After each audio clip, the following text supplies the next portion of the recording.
Ceci est un livre audio autogénéré par Google. Livre Les crimes de l'amour. Par Marquis de Sade. Avis des éditeurs. Le trop célèbre de Sade, premier marquis de France et issu d'une des plus anciennes maisons nobles de l'Europe, est universellement connu pour ses débauches. Tout le monde lettré a entendu parler plus ou moins de ses écrits, mais peu de personnes les connaissent. Cette grande célébrité le fait rechercher dans les bibliothèques, où il a sa place marquée comme originalité, mais ses écrits le rendent presque impossible, car le triste sire n'avait guère d'autre esprit que la monomanie érotico-criminelle. Justine et Juliette, La philosophie dans le boudoir, Aline et Valcourt, sont des œuvres souillées d'images obscènes et meurtrières, qui répugnent tellement à la lecture, que peut-être personne ne les a lues en entier. Le style en est détestable, car si l'auteur était fou, il n'était pas littéraire.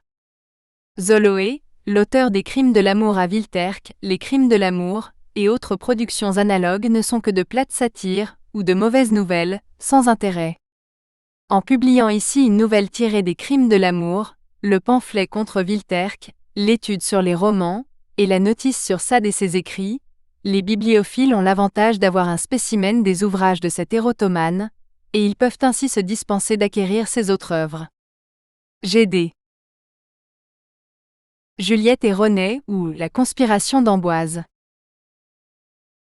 Nouvelle historique. La paix de Cateau-Cambrésis n'eut pas plus tôt rendu à la France, en 1559, tranquillité dont une multitude innombrable d'ennemis la privait depuis près de 30 ans, que des dissensions intestines plus dangereuses que la guerre vinrent achever de troubler son sein. La diversité des cultes qui y régnaient, la jalousie, l'ambition de la trop grande quantité de héros qui y florissaient, la faiblesse du gouvernement, la mort de Henri II, la débilité de François II, toutes ces causes enfin n'étaient que trop capables de faire présumer que si les ennemis laissaient respirer la France, elle allumerait bientôt elle-même un incendie intérieur, aussi fatal que les troubles qui venaient de la déchirer au dehors. Philippe II, roi d'Espagne, avait envie de la paix, ne se souciant point de traiter avec les Guises, il se prêta aux arrangements relatifs à la rançon du connétable de Montmorency, qu'il avait fait prisonnier à la journée de Saint-Quentin, afin que ce premier officier de la couronne pût travailler avec Henri II, à une paix désirée de toutes les puissances. Le duc de Guise et le connétable se trouvant donc prêts à lutter de crédit et de considération, désirèrent avant que d'employer leurs forces, de les étayer par des alliances qui les consolidassent. Du fond de sa prison, le connétable agissant dans ses vues avait marié d'Anville son second fils, avec Antoinette de la Marque, petite-fille de la célèbre Diane de Poitiers, pour lors duchesse de Valentinois, dirigeant tout à la cour de Henri son amant. De leur côté, les Guises conclurent dans le même dessein le mariage de Charles III, duc de Lorraine et chef de leur maison, avec Madame Claude, seconde fille du roi. Henri II désirait la paix pour le moins avec autant d'ardeur que le roi d'Espagne. Prince somptueux et galant, ennuyé de guerre, craignant les Guises, voulant ravoir le connétable qu'il chérissait, échanger enfin les lauriers incertains de Mars, contre les guirlandes de myrte et de roses dont il aimait à couronner Diane, il mit tout en œuvre pour presser les négociations, elles se conclurent. Antoine de Bourbon, roi de Navarre, n'avait pu obtenir d'envoyer en son nom des ministres au Congrès, ceux qu'il avait députés avaient été obligés pour être entendus, de prendre des commissions du roi de France. Antoine ne se consolait pas de cet affront.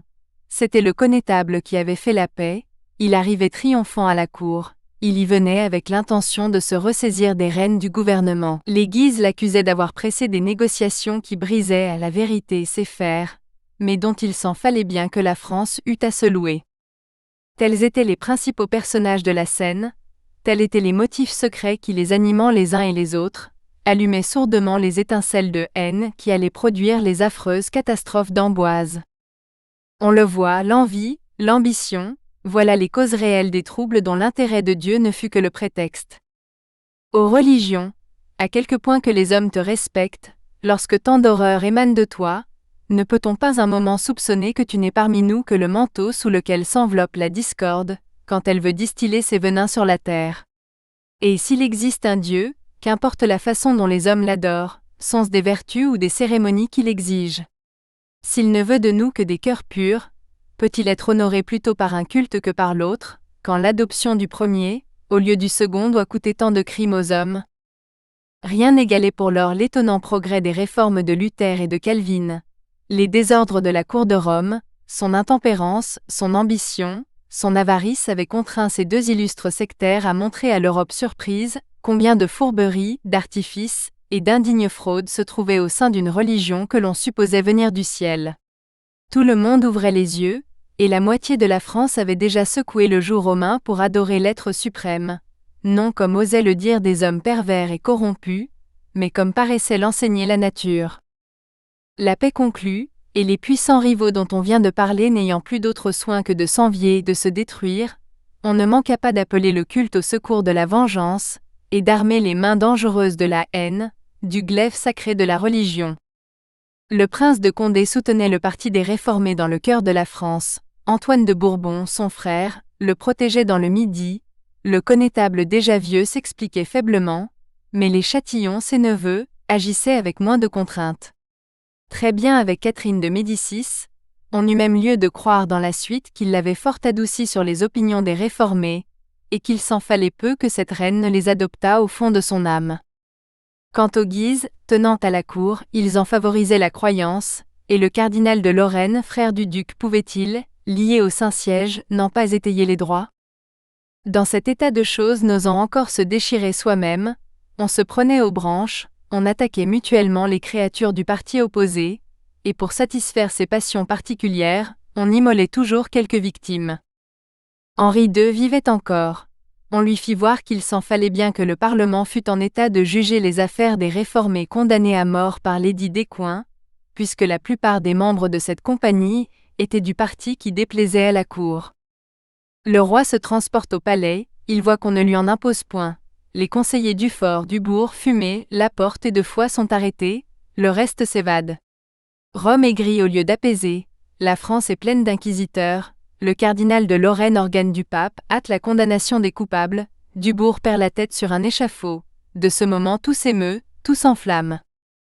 Henri meurt, la France n'est plus conduite que par une Italienne peu aimée, par des étrangers qu'on déteste et par un monarque infirme, à peine âgé de 16 ans, les ennemis des Guises croient touchés à l'instant du triomphe. La haine, l'ambition et l'envie toujours à l'ombre des autels se flattent d'agir en assurance. Le connétable, la duchesse de Valentinois sont bientôt éloignés de la cour. Le duc, le cardinal sont mis à la tête de tout. Et les furies viennent secouer leurs couleuvres sur ce malheureux pays à peine relevé d'une guerre opiniâtre, où ses armées et ses finances avaient été presque entièrement épuisées. Tel affreux que soit ce tableau, il était nécessaire à tracer avant que d'offrir le trait dont il s'agit. Avant que de dresser les potences d'Amboise, il fallait montrer les causes qui les élevaient. Il fallait faire voir quelles mains les arrosaient de sang, de quel prétexte osaient se couvrir enfin les instigateurs de ces troubles. Tout était encore à Blois dans la plus parfaite sécurité, lorsqu'une multitude d'avis différents vint réveiller l'attention des Guises. Un courrier chargé de dépêches secrètes et relatives aux circonstances est assassiné près des portes de Blois. Un autre venant de l'Inquisition, adressé au cardinal de Lorraine, éprouve à peu près le même sort. L'Espagne, les Pays-Bas, plusieurs cours d'Allemagne avertissent la France qu'il se trame une conspiration dans son sein. Le duc de Savoie prévient que les réfugiés de ces États font de fréquentes assemblées, qu'ils se munissent d'armes, de chevaux, et publie hautement qu'avant peu et leurs personnes et leurs cultes seront rétablis en France. En effet, la Renaudie, l'un des chefs protestants le plus brave et le plus animé, se donnait alors un mouvement qui devait faire ouvrir les yeux. Il parcourait l'Europe entière, prenant des avis, en donnant, enflammant les têtes et se disant certain d'une révolution prochaine. De retour à Lyon, il rendit compte aux autres chefs des succès de son voyage, et ce fut là que se prirent les dernières mesures, là que l'on convint de tout mettre en ordre pour commencer les opérations au printemps. On choisit Nantes pour ville d'assemblée, et sitôt que tout le monde y fut rendu, la Renaudie, dans la maison de la Garret, gentilhomme breton, harangua ses frères et reçut d'eux les protestations authentiques de tout entreprendre pour obtenir du roi le libre exercice de leur religion, ou d'exterminer ceux qui s'y opposeraient, à commencer par les Guises. On régla dans cette même assemblée, que la Renaudie lèverait au nom du chef qui ne se nommait point, un corps de troupes composé de 500 gentilshommes à cheval, et de 1200 hommes d'infanterie pris dans toutes les provinces de France, non pour attaquer, mais pour se défendre. 30 capitaines furent attachés à ce corps, dont les ordres étaient de se trouver aux environs de Blois, le 10 de mars prochain 1560, les provinces se départirent ensuite. Le baron de Castelnau, l'un des plus illustres de la faction et dont nous allons raconter les aventures, eut pour son département la Gascogne, Mazères, le Béarn, Mesmy, le Périgord et le Limousin, Maille-Brézé, le Poitou, Mirebeau, la Saintonge, Coqueville, la Picardie, Ferrières-et-Maligny, la Champagne, la Brie et l'Île-de-France, Mouvant, la Provence et le Dauphiné, et Châteauneuf, le Languedoc. Nous citons ces noms pour faire voir quels étaient les chefs de cette entreprise et les rapides progrès de cette réforme qu'on avait l'inepte barbarie de croire digne des mêmes supplices que le meurtre ou le parricide, tant l'intolérance était à la mode pour lors. Quoi qu'il en fût, tout se tramait avec tant de mystère, où les Guises étaient si mal informés, que malgré les avis qu'ils recevaient de toutes parts, ils étaient au moment d'être surpris dans Blois, et ils allaient l'être assurément, sans une trahison. Pierre des Avenels, avocat, chez qui la Renaudie était venue se loger à Paris, quoique protestant lui-même, dévoila tout au duc de Guise. On frémit. Le chancelier Olivier reprocha aux deux frères une sécurité dans laquelle ils n'eussent pas été, si l'on avait écouté ses conseils. Catherine trembla, et dès l'instant on quitta Blois, dont la position ne paraissait pas assez sûre, pour se rendre au château d'Amboise, qui, jadis une place du premier ordre, parut suffisant pour mettre la cour à l'abri d'un coup de main. Une fois là, l'on tint conseil.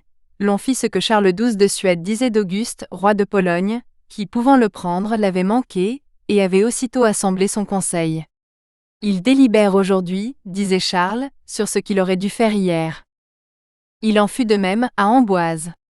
Le cardinal, en zélé papiste, prétendait tout exterminer. C'était le seul argument de Rome. Le duc, plus politique, crut qu'on perdrait beaucoup de monde en suivant l'avis de son frère, et qu'on ne découvrirait rien. Il valait mieux, selon lui, faire arrêter le plus de chefs qu'on pourrait, et obtenir d'eux, par l'aspect des tourments, l'aveu de tant de manœuvres sourdes et mystérieuses, dont il était plus essentiel de dévoiler les causes et les auteurs, que d'égorger sans les entendre, ceux qui soutenaient les unes et qui servaient les autres. Cet avis prévalut. Catherine créa sur-le-champ le duc de Guise lieutenant général de France, malgré l'opposition du chancelier, qui, trop sage pour ne pas entrevoir le danger d'une autorité si étendue, ne voulut sceller les patentes, qu'aux conditions qu'elles seraient circonscrites au seul instant des troubles. Le duc de Guise redoutait les Châtillons. Il y avait tout à craindre pour le parti du roi, s'ils étaient malheureusement à la tête des protestants. Sachant ses neveux du connétable bien avec la reine, il engagea Catherine à les sonder. L'amiral de Coligny ne déguisa point les risques qu'il y avait, si l'on continuait d'employer avec les religionnaires la rigueur dont faisaient usage les Guises. Il dit que l'on devait savoir que les supplices et la voie des contraintes étaient plus propres à révolter les esprits, qu'à les ramener dans le droit chemin, que l'on pouvait au surplus compter assurément sur ses frères, et qu'il répondait à la reine, que et lui, seraient dans tous les temps, prêts à donner aux souverains les plus grandes preuves de leur zèle. À ces témoignages satisfaisants, il joignit le conseil d'un édit qui tolérerait la liberté de conscience. Il assura que ce serait le seul moyen de tout calmer. Cet avis passa, l'édit fut publié. Il accordait une amnistie générale à tous les réformés, excepté à ceux qui, sous le prétexte de religion, conspireraient contre le gouvernement. Mais tout cela venait trop tard. Dès le 11 de mars, les religionnaires s'étaient assemblés à très peu de distance de Blois. Ne trouvant plus la cour où ils la croyaient, ils comprirent aisément qu'ils étaient trahis. Cependant les préparatifs étaient faits. Les différents corps attendus ne jugeant pas à propos de reculer, ils ne voulurent même admettre d'autres délais à l'entreprise, que le peu de jours qu'il fallait pour s'approcher d'Amboise et pour en reconnaître les environs. Condé venait d'arriver dans cette ville, il lui avait été facile de voir, en y entrant, qu'il était vivement soupçonné. Il crut se déguiser par des propos dont on ne fut pas dupe. Il affecta de paraître plus empressé que qui que ce fût, à l'extinction des protestants, et par cette ruse peu naturelle, il ne satisfit nullement le parti du roi, et se fit soupçonner par le sien. Cependant les dispositions du parti opposé continuaient de se faire avec vigueur. Le baron de Castelnau-Chalosse, s'approchant du côté de Tours avec les troupes de la province qui lui étaient départies, avait près de lui deux personnages, dont il est temps de donner l'idée. L'un était René, jeune héros, d'une figure charmante, plein d'esprit, d'ardeur et de zèle. Il commandait sous le baron. L'autre était la fille de ce premier chef, dont René depuis l'enfance était éperdument amoureux. Juliette de Castelnau, âgée de 20 ans, était l'image de Bellone, grande, faite comme les grâces, les traits nobles, les plus beaux cheveux bruns, de grands yeux noirs pleins d'éloquence et de vivacité, la démarche fière, rompant une lance au besoin comme le plus brave guerrier de la nation, se servant de toutes les armes en usage alors avec autant de dextérité que de souplesse, bravant les saisons, affrontant les dangers, courageuse, spirituelle, entreprenante, d'un caractère altier, ferme mais franc, incapable de fraude, et d'un zèle au-dessus de tout pour la religion protestante, c'est-à-dire pour celle de son père et de son amant. Cette héroïne n'avait jamais voulu se séparer de deux objets si chers, et le baron, lui connaissant de l'adresse, une intelligence infinie, persuadé qu'elle pourrait devenir utile aux opérations, avait consenti à lui en voir partager les risques. Ne devait-il pas d'ailleurs être bien plus sûr de René, quand ce jeune guerrier, combattant aux yeux de sa maîtresse, aurait pour récompense les lauriers que cette belle fille lui préparerait chaque jour. Dans le dessein de reconnaître les environs, Castelnau, Juliette et René s'étaient avancés un matin, suivis de très peu de gens de guerre, jusque dans l'un des faubourgs de la ville de Tours. Le comte de Sancerre, détaché d'Amboise, venait de battre ses quartiers, lorsqu'on lui dit que quelques protestants se trouvent près de là.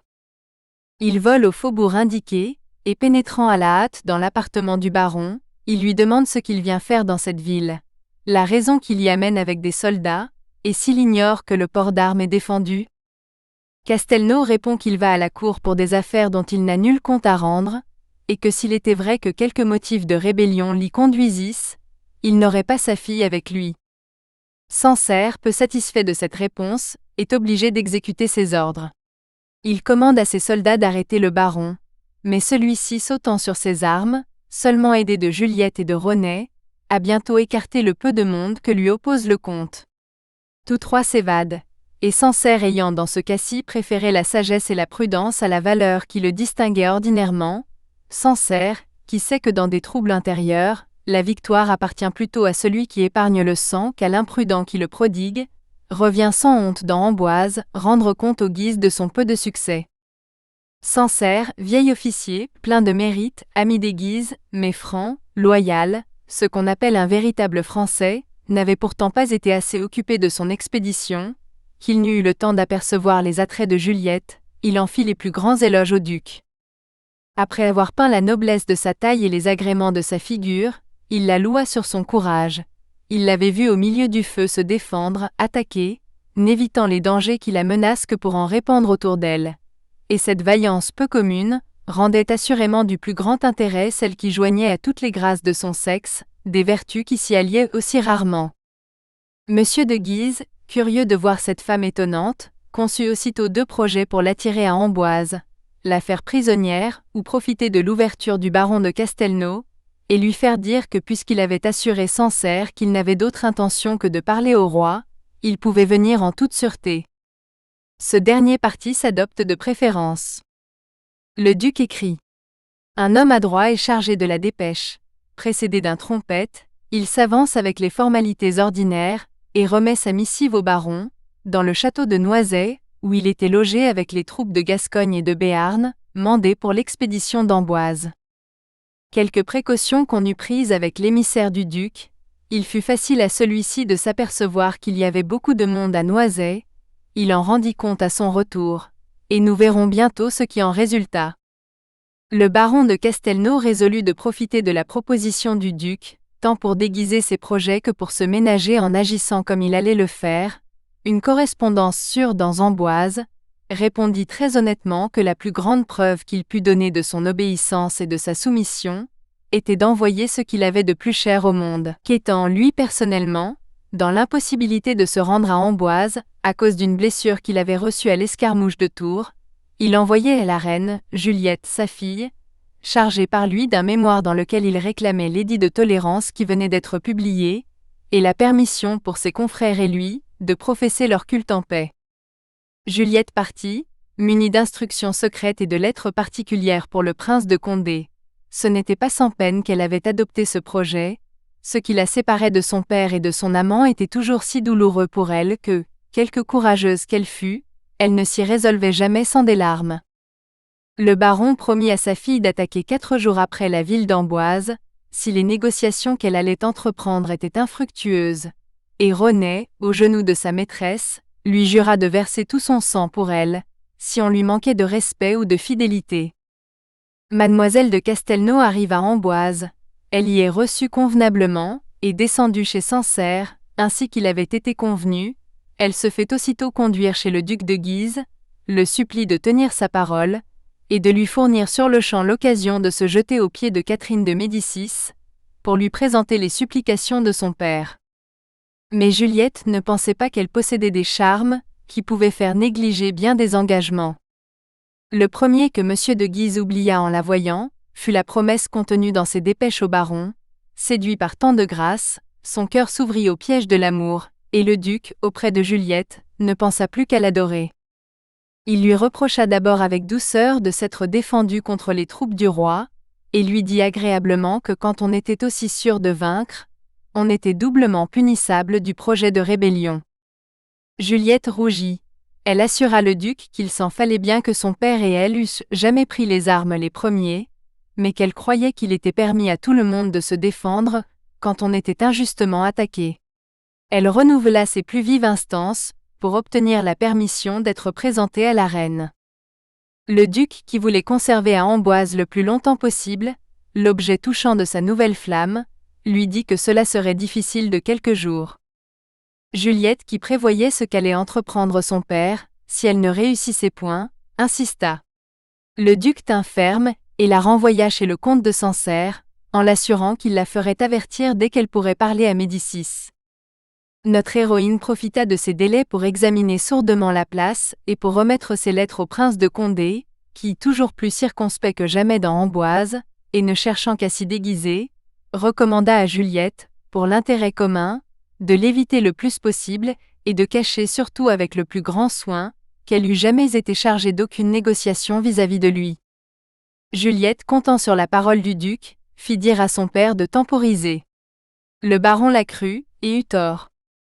Pendant ce temps, la Renaudie, dont on a vu précédemment le zèle et l'activité, perdit malheureusement la vie dans la forêt de Château-Renaud. Tout fut trouvé dans les papiers de la Bigne, son secrétaire, et le duc, plus éclairé dès lors sur la réalité des projets du baron de Castelnau, bien convaincu que les démarches de Juliette n'étaient plus qu'un jeu, ayant plus que jamais le dessein de la conserver près de lui, se résolut enfin à la faire expliquer, et à n'agir pour ou contre le père, qu'en raison de ce que répondrait la fille.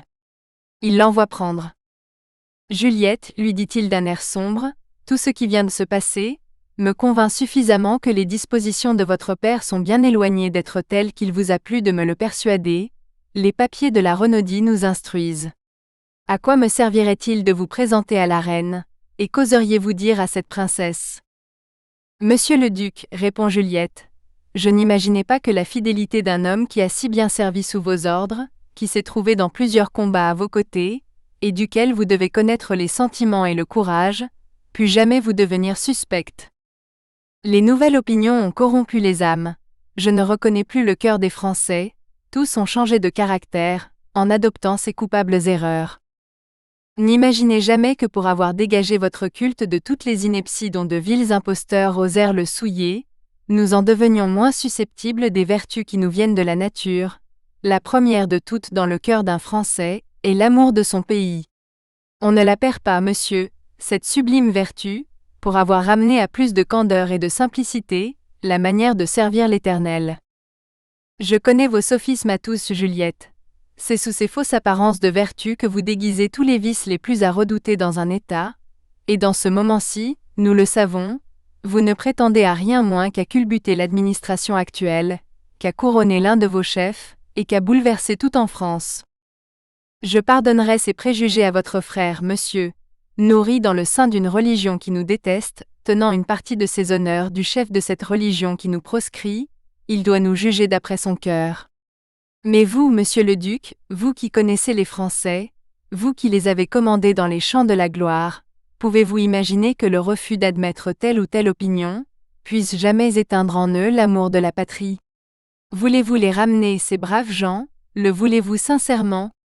Montrez-vous plus humain et plus juste, usez de votre autorité pour faire des heureux, et non pour verser le sang de ceux dont tout le tort est de penser différemment que vous. Convainquez-nous, monsieur, mais ne nous assassinez pas, que nos ministres puissent raisonner avec vos pasteurs, et le peuple, éclairé par ces discussions, se rendra sans contrainte aux meilleurs arguments. Le plus mauvais de tous est un échafaud. Le glaive est l'arme de celui qui a tort, il est la commune ressource de l'ignorance et de la stupidité, il fait des prosélytes, il enflamme le zèle et ne ramène jamais. Sans les édits des Néron, des Dioclétiens, la religion chrétienne serait encore ignorée sur la terre. Encore une fois, monsieur le duc, nous sommes prêts à quitter les signes de ce que vous appelez la rébellion, mais si c'est avec des bourreaux qu'on veut nous inspirer des opinions absurdes qui révoltent le bon sens, nous ne nous laisserons pas égorger comme des animaux lancés dans l'arène. Nous nous défendrons contre nos persécuteurs, tout en respectant la patrie, nous plaindrons ces chefs de leur aveuglement, et toujours prêts à verser notre sang pour elle. Quand elle ne verra plus dans nous que des frères, nous n'offrirons plus à ses yeux que des enfants et des soldats. Ce discours, prononcé d'une voix ferme et d'un maintien assuré, soutenu des grâces nobles de cette fille intéressante, acheva d'enflammer le duc, mais cherchant à déguiser son trouble sous les apparences d'une rigidité feinte. « Savez-vous, dit-il à Juliette, que vos discours, votre conduite, mon devoir en un mot me contraindrait de vous envoyer à la mort. Oubliez-vous, impérieuse créature, qu'il ne tient qu'à moi de sévir? Avec la même facilité, monsieur le duc, qu'il ne tient qu'à moi de vous mépriser, si vous abusez de la confiance que vous m'avez inspirée par votre lettre à mon père. Il n'y a point de serment sacré, avec ceux que l'Église réprouve. Et vous voulez que nous embrassions les sentiments d'une Église dont une des premières lois, selon vous, est d'autoriser tous les crimes en légitimant le parjure. Juliette, vous oubliez à qui vous parlez. À un étranger, je le sais. Un Français ne m'obligerait pas aux réponses, ou vous me contraignez. Cet étranger est l'oncle de votre roi, il en est le ministre, et vous lui devez tout à ses titres. Qu'il en acquiert à mon estime, il ne me reprochera pas de lui manquer. J'en désirais sur votre cœur, dit le duc, en se troublant encore davantage. Nous espérons que vous avez apprécié cet aperçu. Pour continuer à écouter ce livre audio sur Google Play Livres, utilisez le lien dans la description de la vidéo.